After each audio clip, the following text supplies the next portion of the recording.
High viewers, HTML இன்றைக்கி div டேக்னா என்ன, form டேக்னா என்ன, இன்புட் டேக்னா என்ன அப்படிங்கிறத நம்ம பார்க்க போகிறோம். ஸோ ஒரு பாடியில் div அப்படின்னு சொல்லி ஒரு டேக் நான் க்ரியேட் பண்ணிக்கிறேன்.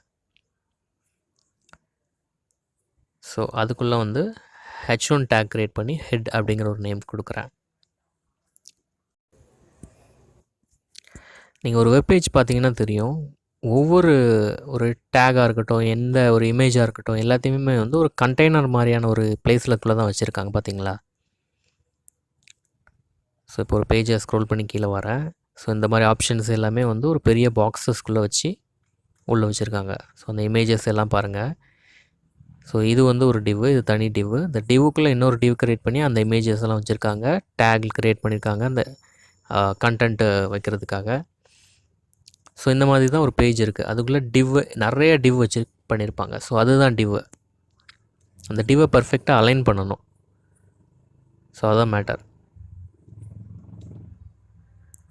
ஸோ இன்னொரு டிவ் க்ரியேட் பண்ணுறேன். அதுக்குள்ளே நான் என்ன கொடுக்குறேன், h2 டேக் கொடுக்குறேன். h2 டேக்கில் head2 அப்படின்னு சொல்லி நான் நேம் கொடுத்துக்கிறேன். ஸோ அந்த டிவ் க்ளோஸ் பண்ணியிருக்கு. ஸோ பார்த்திங்கன்னா 2 டிவ், அதுக்குள்ளே h1 h2 க்ரியேட் பண்ணியிருக்கேன். ஸோ அவ்வளோதான், வேறு எதுவுமே பண்ணலை. ஸோ மொதல் டிவுக்கு வந்து ஒரு கிளாஸ் கொடுக்குறேன். கிளாஸ் நேம் வந்து ஹெட் அப்படின்னு வைக்கிறேன். ஸோ ஸ்டைல் எப்படி அப்ளை பண்ணணும்னு நமக்கு தெரியும். ஸோ ஸ்டைல் டேக் ஓப்பன் பண்ணிவிட்டு இந்த இடத்துல நம்ம கிளாஸ் நேமை போடுறேன். ஹெட் அப்படிங்கிறது மொதல் டிவோட கிளாஸ் நேம். ஸோ அதுக்குள்ளே சில ப்ராப்பர்ட்டி கொடுக்குறேன். ஸோ அந்த டிவ் தெரியணும்ல, அந்த டிவ் வந்து பொதுவாக கண்ணுக்கு தெரியாது. அந்த டிவை தெரிய வைக்கிறதுக்கு ஸோ அதோட பார்டரை வந்து 1 பிக்சல் அதோட சைஸ் கொடுக்குறேன் சாலிடில். ஸோ சம் கலர் கொடுத்துங்க, நீங்கள் பிளாக் நான் கொடுக்குறேன்.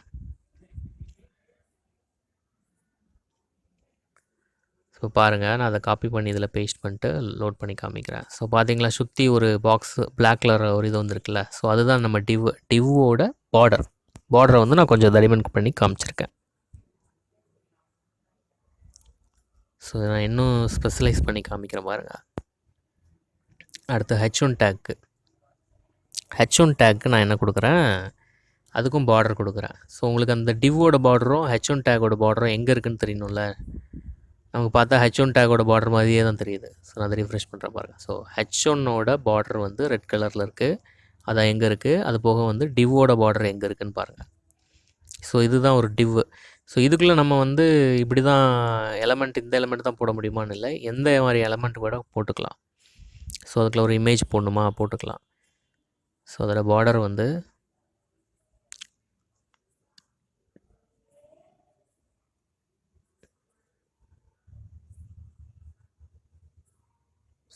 பேக்ரவுண்ட் கலர் வந்து சேஞ்ச் பண்ணுறேன். ஸோ பேக்ரவுண்ட் கலர் வந்து ஒரு கலர் கொடுக்குறேன். ஸோ அந்த டிவ்வுக்கு ஃபுல்லாக அப்ளை ஆகும் பாருங்கள். அந்த டிவ் ஃபுல்லாகவே ஒரு பேக்ரவுண்ட் கலர் அப்ளை ஆகிருக்கு. ஸோ பொதுவாக நம்ம பாடி ஒரு டேகை ஓப்பன் பண்ணிவிட்டு அதுக்கு நீங்கள் அப்ளை பண்ணிங்கன்னா மொத்த பாடிக்குமே பேக்ரவுண்ட் அப்ளை ஆகும். ஸோ அந்த டிவ்வுக்குள்ளே ஒரு டேக் ஓப்பன் பண்ணுறேன், பேராகிராஃப் டேகு. ஓகேவா. ஸோ இப்போ ரிஃப்ரெஷ் பண்ணுறேன், அந்த டிவ்வுக்குள்ளே வந்து பாருங்கள். பெர்ஃபெக்டாக அந்த டிவ் ஆட்டோமேட்டிக்காக அந்த உள்ளே இருக்கிற கண்டென்ட்டுக்கு ஏற்ற மாதிரி அதோடய சைஸை இன்க்ரீஸ் பண்ணிக்கும், டிக்ரீஸ் பண்ணிக்கும். பட் வந்து டிவ் பொதுவாகவே வந்து 100% ஆஃப் விட்த்து தான் எடுக்கும். ஸோ 2 டிவ் கொடுத்தீங்க அப்படின்னா ஆட்டோமேட்டிக்காகவே இன்னொரு டிவ் வந்து கீழே வந்துடும் டிஃபால்ட்டாகவே. ஸோ ஒரு இமேஜ் டேக்கும் நான் கொடுத்துக்கிறேன். இமேஜ் சோர்ஸில் வந்து ஒரு இமேஜ் நான் ஆல்ரெடி எடுத்து வச்சுருக்கேன். அந்த இமேஜை செலக்ட் பண்ணிக்கிறேன். ஸோ சேவ் பண்ணிவிட்டு லோட் பண்ணுறேன் பாருங்கள். அந்த இமேஜ் உள்ளே வந்துருச்சா. ஸோ இந்த மாதிரி தான் அதை வந்து அலைன் சென்டர் கொடுத்தீங்க அப்படின்னா, இப்போ நான் கொடுக்குறேன் பாருங்கள், டெக்ஸ்ட் அலைன் சென்டர் கொடுக்குறேன்.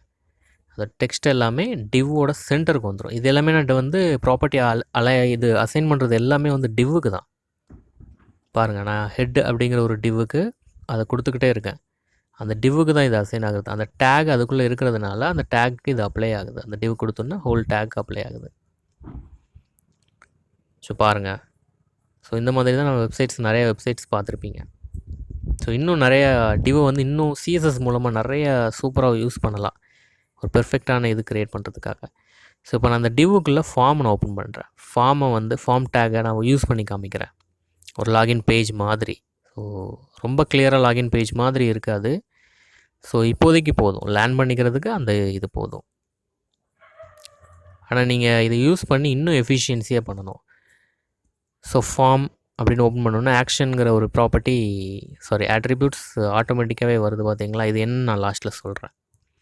ஸோ அதில் வந்து இன்புட் டேக் கிரியேட் பண்ணிக்கிறேன். இன்புட் டேக்கில் வந்து ஒரு ஆட்ரிபியூட் டைப்புன்னு உண்டு. ஸோ அந்த இன்புட் எந்த மாதிரி டைப்பு, இதில் text, number, mobile text, number and password, அதுக்கு பிறகு வந்து இன்னும் நிறைய இருக்குது. ஸோ அதை பற்றி இப்போதைக்கு நம்ம பார்க்க வேண்டாம். ஸோ அது செப்பரேட் வீடியோ போடணுன்னா போட்டுக்கலாம். ஆனால் இப்போ நிறைய வீடியோ லென்த் இழுக்க வேண்டாம். இப்போதைக்கு நான் வந்து டெக்ஸ்ட்டில் கொடுத்துருக்கேன். ஸோ தென் H1 டேக் அதுக்கு மேலே ஓப்பன் பண்ணுறேன் பாருங்கள். அதை லாகின் அப்படின்னு கொடுக்குறேன். ஸோ ஒரு லேபிள் க்ரியேட் பண்ணுறேன். அந்த இன்புட் டேக்கு மேலே க்ரியேட் பண்ணுறேன் பாருங்கள். ஸோ இன்புட் டேக் எல்லாமே வந்து ஒரு ஃபுல் பிளாக்கை வந்து எடுக்காது என்றைக்குமே. அது நீங்கள் கொடுக்க அடுத்தடுத்த லைனில் வந்துடும். பார்த்தீங்களா? அதோட லேபிளும் இன்புட்டும் ஒரே லைனில் வந்துருச்சு. இப்போ அடுத்த ஒரு லேபிள் க்ரியேட் பண்ணிக்கிறேன்.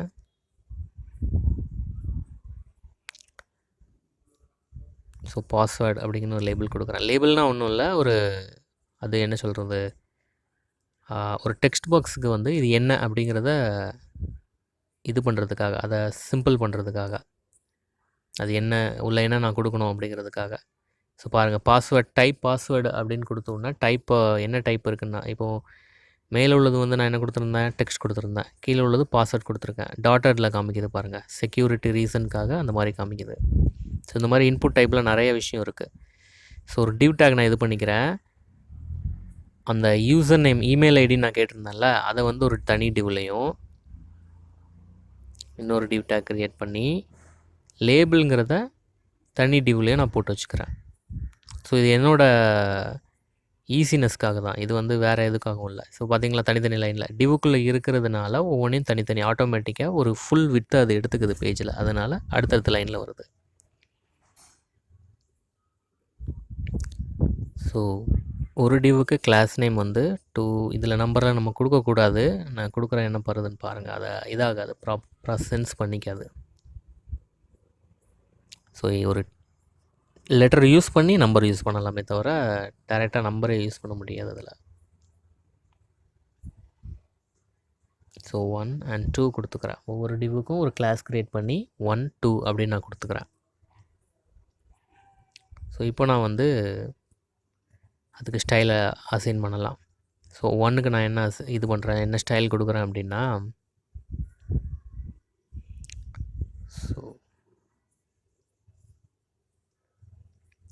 ஸோ ரெண்டுக்கும் இடையில ரொம்ப கேப் இல்லாமல் இருக்குது பார்த்தீங்களா? அதனால் மார்ஜின் பாட்டம் கொடுக்குறேன். ஏன்னா இதில் பாட்டமை நீங்கள் சைஸை இன்க்ரீஸ் பண்ணிங்கன்னா ரெண்டாவதோடது ஆட்டோமேட்டிக்காகவே தள்ளி போயிடும். ஸோ கொஞ்சம் தள்ளி போயிருக்கா. ஸோ இதில் பிக்சல் இன்க்ரீஸ் பண்ணிகிட்டே வாங்க. அதில் மார்ஜின் பாட்டம் வந்து இது பண்ணுறதுனால அடுத்த வரக்கூடிய மீன்ஸ் அந்த டேகை வந்து அது பாதிக்கும். அதில் மார்ஜின் எக்ஸ்ட்ரா வர்றது மூலமாக அடுத்த டேக்னா என்ன, அடுத்த டிவ் அதை வந்து கீழே தள்ளிக்கிட்டே வரும். அதில் மார்ஜின் பாட்டம் இன்க்ரீஸ் ஆக. ஸோ இந்த மாதிரி தான் வந்து ஸ்டைல் ப்ராப்பர்ட்டி அசைன் பண்ணுவாங்க. ஸோ இன்னொரு டிவ் ஓப்பன் பண்ணிக்கிறேன். ஸோ அதில் ஒரு இன்புட் எலமெண்ட்டு இன்புட் டேக் கொடுத்துட்டு அதோட டைப் வந்து சப்மிட்னு கொடுக்குறேன். ஸோ சப்மிட்னா ஒன்றும் இல்லை, ஒரு பட்டன் க்ரியேட் ஆகும். டைப் வந்து சப்மிட்னு கொடுத்தீங்கன்னா ஒரு பட்டன் க்ரியேட் ஆகும். ஸோ நமக்கு இதுக்குள்ளே என்ன வேணும், இந்த சப்மிட் கொரின்னு இருக்குது பார்த்தீங்களா, அதில் நமக்கு யூஸருக்கு என்ன தேவையோ அதை நம்ம கொடுத்துக்கலாம். அதை நம்ம வந்து எதில் கொடுக்கணுன்னா வேல்யூவில் கொடுக்கணும். வேல்யூ ஈக்குவல் டு டபுள் கோட்ஸ்குள்ளே சப்மிட் அப்படின்னு கொடுத்துருக்கேன். ரீஃப்ரெஷ் பண்ணுற பாருங்கள், சப்மிட்னு வந்துச்சா. இதை லாகின் கொடுத்துக்கலாம், எந்த மாதிரி வேணாலும் கொடுத்துக்கலாம். ஓகேவா? ஸோ இதே மாதிரி ரெண்டாவது டிவுக்கும் நான் வந்து சில இது கொடுக்குறேன். ஸோ ஏன்னா வந்து கொஞ்சம் பார்க்க பெட்டராக இருக்கணும், அப்படி தானே? ஸோ இப்போ பாருங்கள், நான் அதுக்கும் மார்ஜின் பாட்டம் கொடுத்துருக்கேன். இது ப்ராப்பராக அலைன் பண்ணிக்கிறேன். மார்ஜின் பாட்டம் வந்து 10 பிக்சல் கொடுத்துருக்கேன் 2க்கும். ஸோ அது என்ன பண்ணுது, அது அடுத்த டிவ்வை, அதாவது பட்டன் இருக்கிற டிவ்வை வந்து பாதிக்குது. ஸோ ஸோ இது வந்து பட்டன் டேக்னு செப்பரேட்டாக உண்டு. பட் நான் இன்புட் டேக் தான் யூஸ் பண்ணியிருக்கேன். ஓகேவா? பட்டன் டேக்கும் நான் எப்படின்னு காமிக்கிறேன் பாருங்கள். பட்டன் டேக்கு அதுக்கு க்ளோஸ் டேக் உண்டு. அதுக்கு இடையில வந்து என்ன டெக்ஸ்ட் உள்ள ஷோ ஆகணுமோ அதை நம்ம கொடுக்கணும்.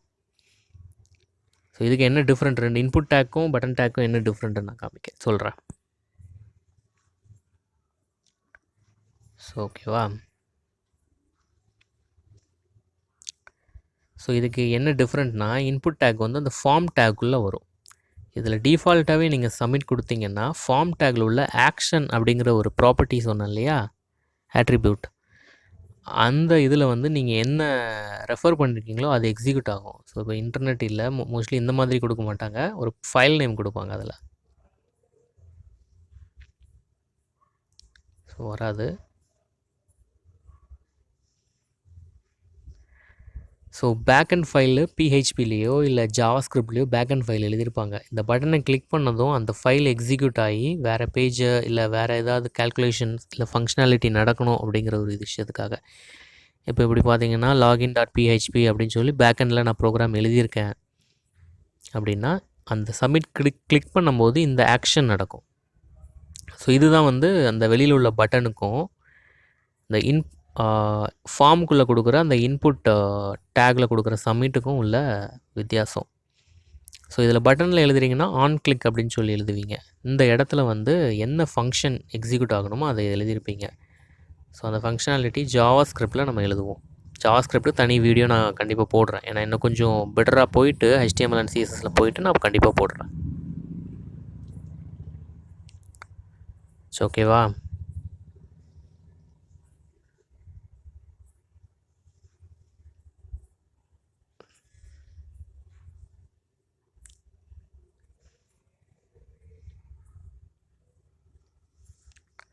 ஓகே, இதுக்கு அதாவது ஒரு டிவ் க்ரியேட் பண்ணியிருந்தேன்ல சப்மிட்டுக்காக, அதை வந்து கிளாஸ் நேம் வந்து பட்டன் அப்படின்னு கொடுக்குறேன்.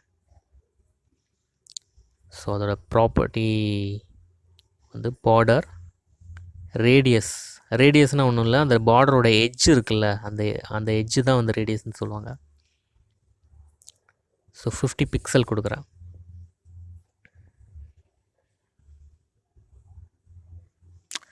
சாரி, இதில் என்ன மிஸ்டேக் பண்ணியிருக்கேன்னா, இது டிவ்வுக்கு இது கொடுக்குறேன். டிவ் தான் நம்ம கணக்கு தெரியாதே, அதுக்கு பார்டர் வித்து பார்டரோட திக்னஸோ இல்லை சாலிட் அந்த மாதிரி எதுவும் கொடுக்கல அப்படின்னா நமக்கு கணக்கு தெரியாதுல்ல. இது ஆக்சுவலாக டிவ்வுக்கு கொடுக்கக்கூடாது. ஸோ இன்புட் டேகுக்கு தான் நான் கொடுக்கணும். அப்படிங்கிறப்போ நான் கிளாஸ் பட்டன் சொல்லிட்டு நான் அதில் க்ரியேட் பண்ணிக்கிறேன். ஸோ இதில் நான் என்ன மிஸ்டேக் பண்ணியிருக்கேன்னு தெரிஞ்சதில்லை உங்களுக்கு. ஓகேவா? ரிஃப்ரெஷ் பண்ணுறேன். ஸோ பார்த்தீங்களா, அதோட எட்ஜு பாருங்க, இதாக இருக்குது, வளைஞ்சிருக்கு. ஸோ நான் அதை இந்த டிவ்வில் இருந்து அந்த இதை எடுத்து விட்டுறேன். ஸோ 50 பிக்சல் வந்து அதை பெண்ட் பண்ணியிருக்கேன். ஸோ பட்டனோட ஹைட்டு வித்து எது வேணாலும் நீங்கள் சேஞ்ச் பண்ணிக்கலாம். ஸோ இதில் நிறைய ப்ராப்பர்ட்டிஸ் இருக்கும். சிஎஸ்எஸில் ப்ராப்பர்ட்டிஸ் வந்து நிறைய இருக்கும். நம்ம ப்ராஜெக்ட்டுக்கு ஏற்ற மாதிரி நான் சொல்லுவேன். பட் நிறைய ப்ராப்பர்ட்டி நீங்கள் அட்வான்ஸாக தெரிஞ்சுக்கணுன்னா நிறைய தெரிஞ்சுக்கலாம். பாருங்கள், அதோட ஹைட் வித் நான் சேஞ்ச் பண்ணதும் அதை 50 பிக்சல் அப்படிங்கிறப்போ உங்களுக்கு சர்க்கிள் தான் அது. அதோட ரேடியஸ் 50 பிக்சலில் இருக்குது அப்படின்னா 50%லேயோ 50 பிக்சல்லையோ இருக்குது அப்படின்னாலே அது ஒரு சர்க்கிள். அதோட எட்ஜு வந்து 50 பிக்சல் அது வளைஞ்சுது அப்படின்னாலே அது ஒரு சர்க்கிள். 100, ஏன்னா 100 பிக்சலில் வந்து 50 வளையுது அப்படின்னா அது ஒரு ரவுண்டு தான். ஸோ நான் இன்க்ரீஸ் பண்ணுறேன், வித் அண்ட் ஹைட்டை வந்து மாற்றுறேன். அப்படிங்கிறப்ப எனக்கு ப்ராப்பராக வருது பாருங்கள். ஸோ ஓரளவுக்கு ஒரு ஏதோ லாகின் பேஜ் மாதிரி ஆயிட்டு.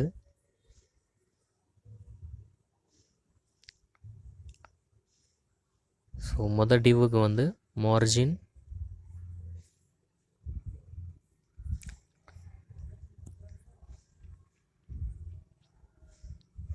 ஸோ எல்லா மார்ஜினுக்கும் நான் அசைன் பண்ண போகிறேன்.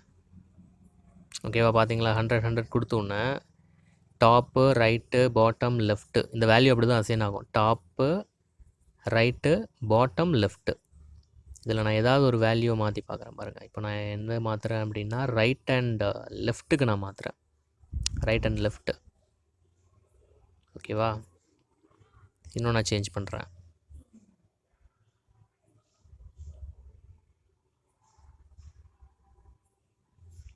அதோட மார்ஜின் மாற்ற மாற்ற அது பேஜோட சென்டருக்கு வந்துக்கிட்டு இருக்கு. ஸோ ஒவ்வொரு பக்கமும் இதாகி அது அலைன் ஆகி ஓகேவா? ஸோ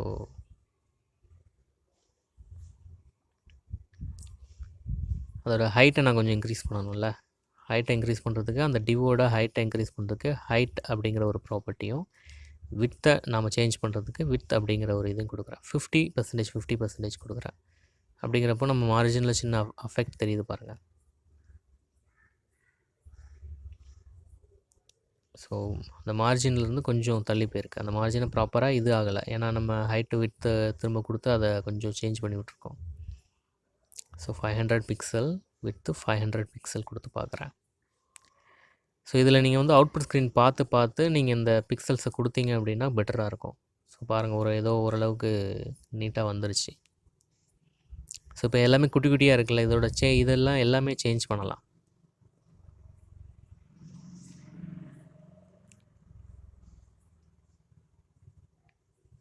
ஸோ பாருங்கள், மார்ஜினை நான் இன்க்ரீஸ் பண்ணோன்னா 2 கடையில் பெரிய கேப் விழுந்துருச்சு.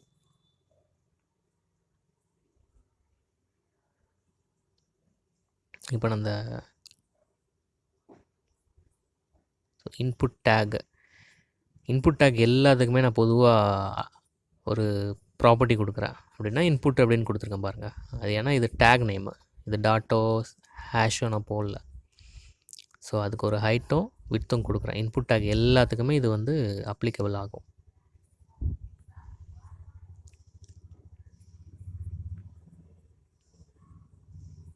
பாருங்கள், பெருசாகுது. நமக்கு கொஞ்சம் யூஸருக்கு ஒரு பெட்டர் வியூ கொடுக்குற மாதிரி நம்ம சைஸ் கொடுத்துக்கலாம்.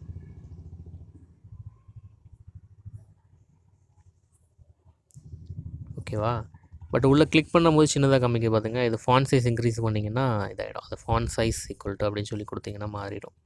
அதை நீங்கள் ட்ரை பண்ணி பாருங்கள். ஸோ மார்ஜின் டாப் வந்து 10 பிக்சல் கொடுக்குறேன். 30 கூட கொடுத்துக்கலாம். ஓகேவா? லாகின்ல இருந்து இதாகிட்டே வருது பாருங்கள். So bottom top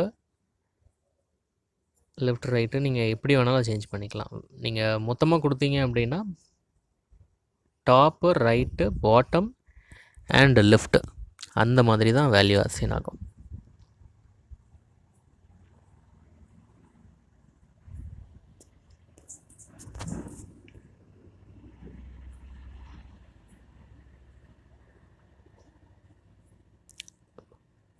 so லேபிளோட font size நான் இன்க்ரீஸ் பண்ணியிருக்கேன் பாருங்கள். ஏன்னா லேபிள் சின்னதாக இருந்ததில்ல.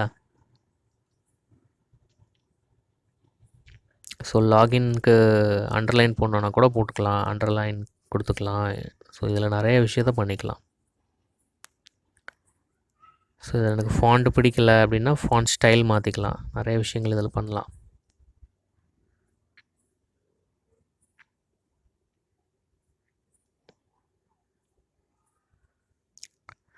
ஸோ இப்போ நான் என்ன பண்ணுறேன், அந்த டிவ்வுக்கு பிடிஎன்னு சொல்லி ஒரு கிளாஸ் கொடுத்து அதை ஃப்ளோட் பண்ணுறேன். ஃப்ளோட்னா என்னென்னா மூவ் பண்ணுறது. ரைட்டுக்கு ஃப்ளோட் பண்ணி விட்றேன். மீன்ஸ் அந்த பட்டன் ரைட்டுக்கு அப்படியே ஃப்ளோட் ஆயிரும். மீன்ஸ் அந்த எட்ஜுக்கு போய் நின்றோம். அந்த மொத்த டிவ்வோட ரைட் சைடு எட்ஜில் போய் தட்டிட்டு நிற்குது பாருங்கள். பட் கொஞ்சம் எனக்கு மூவ் ஆகணும். ஏன்னா நான் நார்மலாகவே வந்து எல்லா பேஜ்லேயுமே சென்டரில் வரும். பட் ப்ராப்பராக அதுக்கு ஆக்சுவலாக ரைட் சைடில் இருக்கணும் கிளிக் பண்ணுறதுக்கு பட்டன். அப்போ நான் என்ன பண்ணுறேன், பட்டனோட ரைட்டோட மார்ஜினை வந்து கொஞ்சம் நான் சேஞ்ச் பண்ணுறேன். லெஃப்ட்டில் தள்ளி வந்துச்சு பார்த்தீங்களா? ஸோ ஓரளவுக்கு ஒரு பேஜ் ரெடி. ஓகே காய்ஸ், சேனலுக்கு சப்ஸ்கிரைப் பண்ணுங்கள், வீடியோவுக்கு லைக் கொடுங்க. தேங்க்யூ.